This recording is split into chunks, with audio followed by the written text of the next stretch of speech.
In 1922, a British archaeologist named Howard Carter squeezed through a narrow hole in the Valley of the Kings. Behind him lay the tomb of a boy king, Tutankhamun, untouched for over 3,000 years. Gold, jewels, and chariots filled the chambers. But among the treasures, Carter's team found something sitting in plain alabaster jars that defied logic. It was a thick, golden liquid. When they uncorked the jars, it still smelled sweet. It was honey. Perfectly preserved, utterly edible, and completely unchanged since the day it was sealed while the Bronze Age was still collapsing. Every other food on Earth surrenders to time. Meat putrefies. Bread molds into dust. Fruit dissolves into rot within weeks. Yet honey sits on a shelf, watches empires rise and fall, and simply refuses to spoil. How does a substance manufactured by a tiny insect outlast entire human civilizations? And how did this sticky, golden miracle drug become the currency that built pyramids, the medicine that defeated ancient plagues, and the silent fuel that shaped our very brains? The story begins before farming, before cities, before we even knew how to write our own names.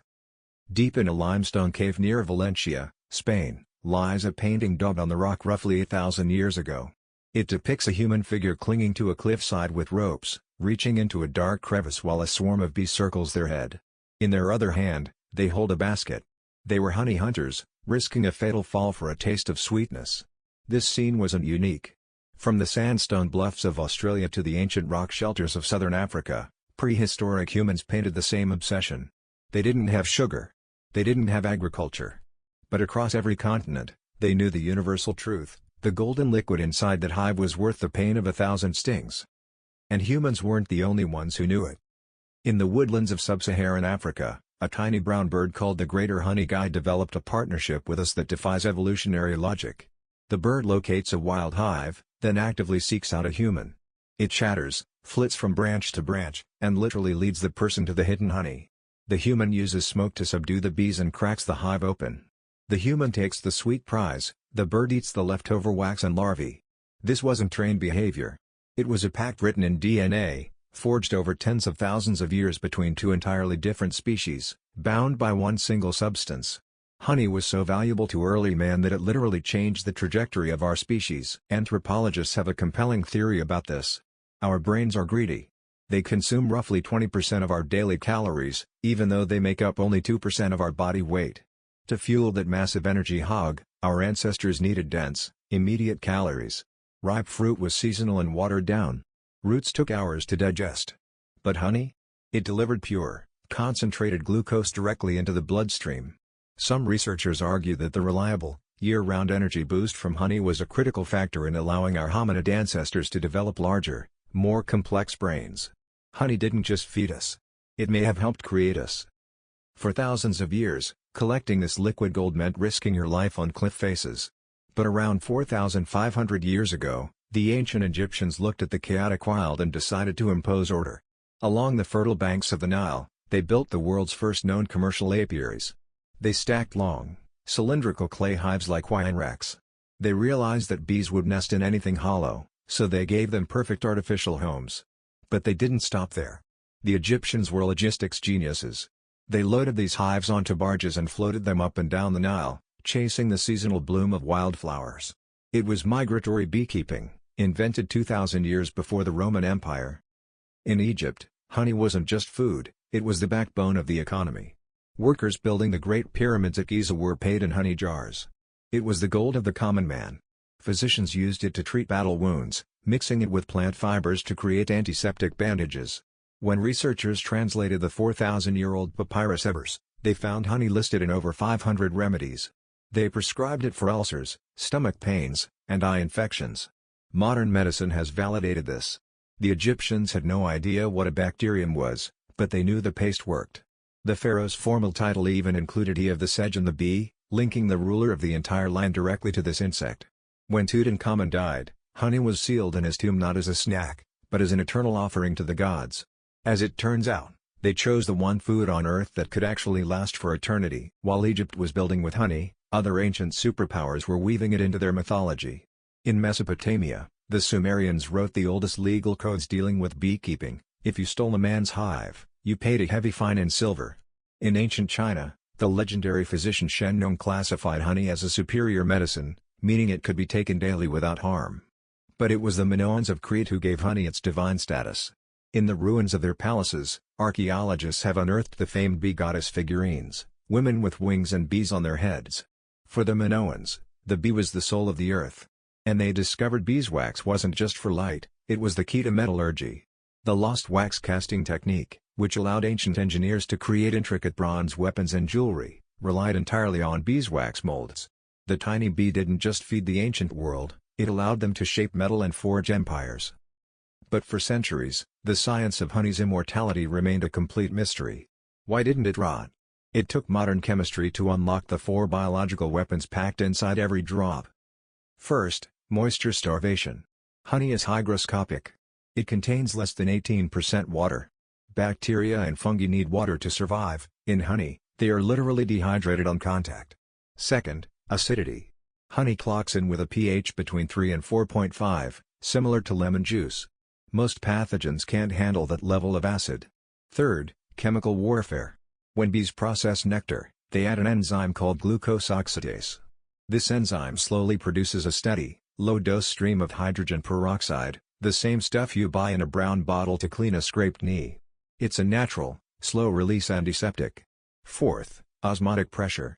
If a bacterial cell dares to land on honey, the honey pulls the water right out of the cell's membrane, collapsing it instantly. It is a perfect, self-maintaining fortress of preservation. As long as the jar stays sealed and dry, the honey inside will outlive the building you are sitting in right now. This natural miracle meant that for thousands of years, honey was the undisputed king of sweetness. That was, until the birth of industrial agriculture. For centuries, harvesting honey meant destroying the hive. Beekeepers used woven straw skeps and crushed the entire colony to extract the comb. It was wasteful and brutal. That all changed in 1852, when a Philadelphia minister named Lorenzo Langstroth made a discovery that modernized the world. He noticed that bees leave a very specific 3/8-inch gap between their combs, a bee space. If the gap was smaller, they sealed it; larger, they filled it with comb. Langstroth designed a wooden box with removable frames spaced exactly 3/8 inches apart. The bees built their comb on the frames, and the beekeeper could pull them out, harvest the honey, and slide them back without disturbing the queen or killing the bees. This single innovation turned honey production from a deadly art into a scalable industry. His design is the blueprint for every commercial hive on Earth today. By the 21st century, the global honey trade was booming. But the 2000s brought a silent, terrifying crisis. In the autumn of 2006, American beekeepers opened their hives to find them empty. Not dead, vacant. The worker bees had vanished, leaving the queen and the honey behind, as if they had simply evaporated. This was colony collapse disorder, CCD. In a single season, beekeepers lost 30% of their hives. The culprit wasn't a single virus, but a cocktail of existential threats: the Varroa destructor mite, a parasite that feeds on bee fat and spreads disease; neonicotinoid pesticides, which chemically scramble bees' navigation systems, causing them to forget how to fly home; and the loss of biodiverse wildflowers, forcing bees to subsist on a nutritionally bankrupt diet of corn and soy pollen. We had industrialized the bee to the breaking point, and nature pushed back. Today, we are fighting a war to keep the global food system intact. 1 out of every 3 bites of food you eat relies on insect pollination. If the bees go silent, almonds, apples, avocados, and blueberries become luxury goods. To keep grocery shelves stocked, semi-trucks now carry billions of bees across the United States. They are a migratory workforce, pollinating California almonds in February and Maine blueberries in June. But there is a darker shadow cast over this golden industry. Global demand for honey now massively exceeds supply. Enter the counterfeiters.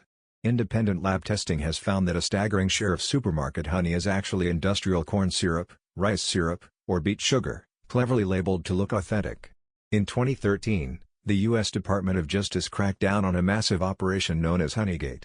Over $80 million worth of counterfeit honey was smuggled into the country, stripped of all pollen to hide its origin, and tainted with illegal antibiotics banned for human consumption. The fake honey trade is now a multi-billion-dollar black market. You can buy a jar of pure honey that contains absolutely zero actual bee product. There is a profound irony here. A substance that survived perfectly intact for 3,000 years in a pharaoh's tomb can be cheaply mimicked with a jug of high-fructose syrup and a misleading label. The biological weapon that protects honey is powerless against human greed. Yet, despite the pesticides, the mites, the counterfeit fraud, and the frantic shipping trucks, honey endures. Because it has always endured. That prehistoric hunter in Spain, clinging to the rock face, knew it was worth the fall. The Egyptian physician applying it to an open wound knew it would heal. The Sumerian merchant trading it for grain knew its value was absolute. Honey is more than food. It is an unbroken chain that stretches across the entire timeline of human existence. It survived the collapse of the Bronze Age, the fall of Rome, the Black Death, and 2 world wars. It sat in the dark with Tutankhamun while the sands of time buried his city.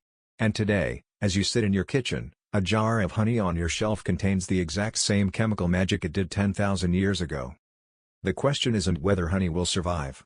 The question is whether we will leave enough of the natural world intact so that the bees, the tiny, trembling engineers of this miracle, will still be there to make it for us. If this golden history surprised you, hit subscribe. We dig into the hidden stories behind everyday things every week, and we've got a lot more to uncover. Let us know in the comments, did you know honey literally never expires? And smash that like button to help more people find this.